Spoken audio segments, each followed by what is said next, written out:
I basically spent this week making this cutscene, which is not even a cutscene, but anyway, let's get started on this week's devlog for my PSX puppet combo like horror game where you have to hide from a serial killer. I should probably make this introduction shorter, it's quite long, and it's a lot of adjectives for a single game. So first, I had to make a police model.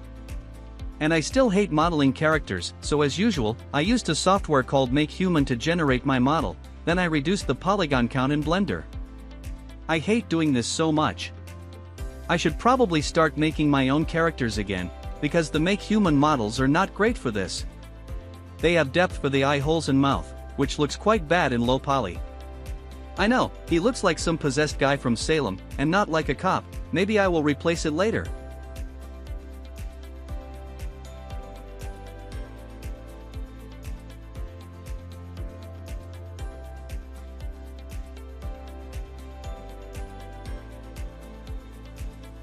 But obviously, it's not a police officer without a bulletproof vest, so I fixed it.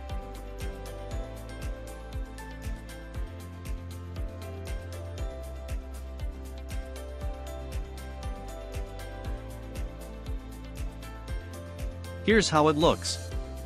I also fixed the demonic eyes. It still looks bad because the face is not a flat surface, and it has eye holes.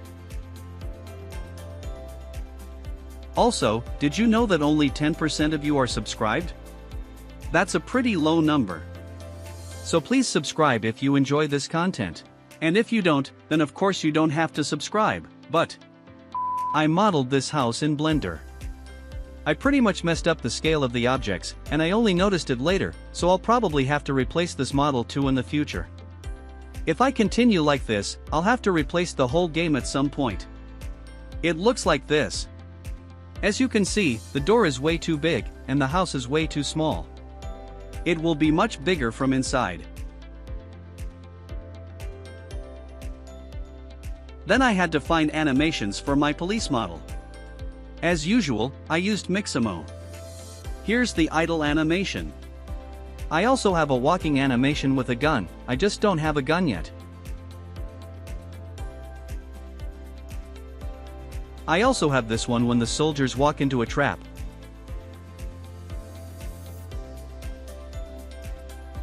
And another one where the soldier tries to assist the injured guy.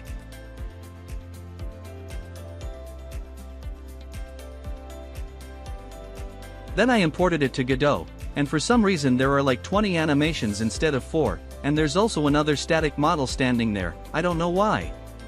But I managed to fix it by making the models I don't use invisible, and only play the one that has the animations. By watching Bracky's tutorial, I learned that I can use enums, so I used one to decide what animation to use on the cops. If I switch to one, that's the walking animation. He still doesn't have a weapon. 2 is the crouching animation.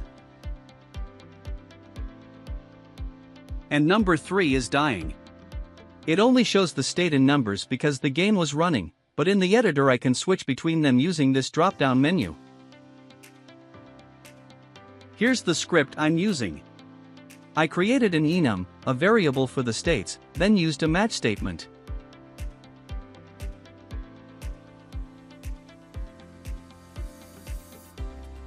I also made it so the name's color changes based on who is talking.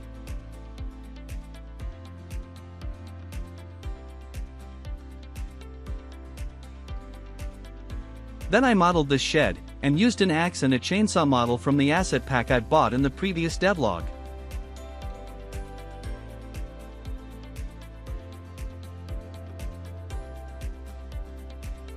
So, if you go and talk to Officer Hernandez, when you finish talking, the police forces start to walk towards the door.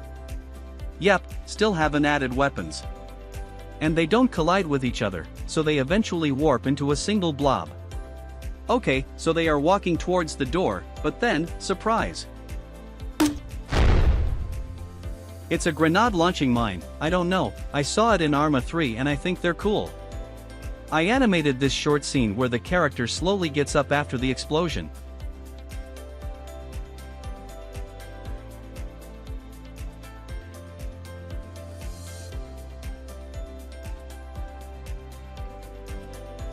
Then you have to talk to Hernandez, and the game starts here.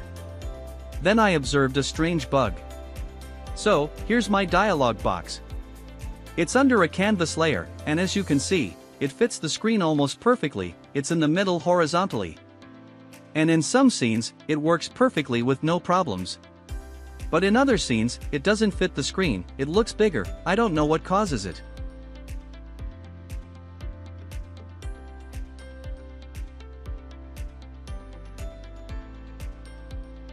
It looks perfect in the editor, but for some reason it doesn't work in game.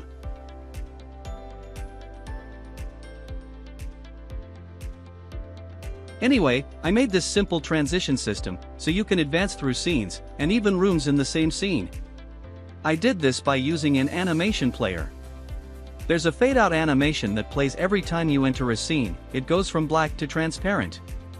There are also two fade-in animations. The only difference is the method called at the end of the animation.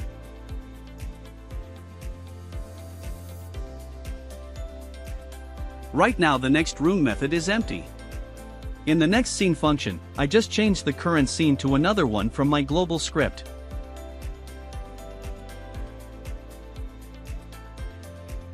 As you can see, I have this variable here. Then I have this transition activator, which is basically just a static body with an enum and a string for the path of the next scene. I can just drag and drop the scene I want to the next scene variable here. And I can also select if I want to change the room or the whole scene. Then if the player's interaction raycast collides with it, and you press the interaction key, which is either E or the left mouse button, it assigns the next scene variable to the global script's next scene, and it starts the corresponding transition animation.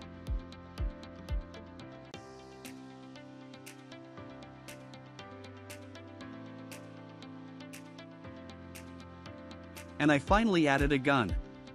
While editing this video, I noticed that I didn't even mention my inventory system. It's probably because right now it's only a few rectangles on the screen, and I haven't added items yet. If you press I, the inventory will be visible, and you will be able to move the mouse. Otherwise it's locked in the middle of the screen. Anyway, that's basically all the progress I've made this week. I'll probably make less videos in the following months, because I'll have tons of exams, and most of them will be really bad. I'm not sure I'll pass all of them. No idea why. I should also finish the Mines of Balan, because I haven't worked on it this week at all, and I could basically finish it in a day. I'm just lazy. Anyway, thank you for watching the video. If you enjoyed it, please subscribe to the channel. Bye.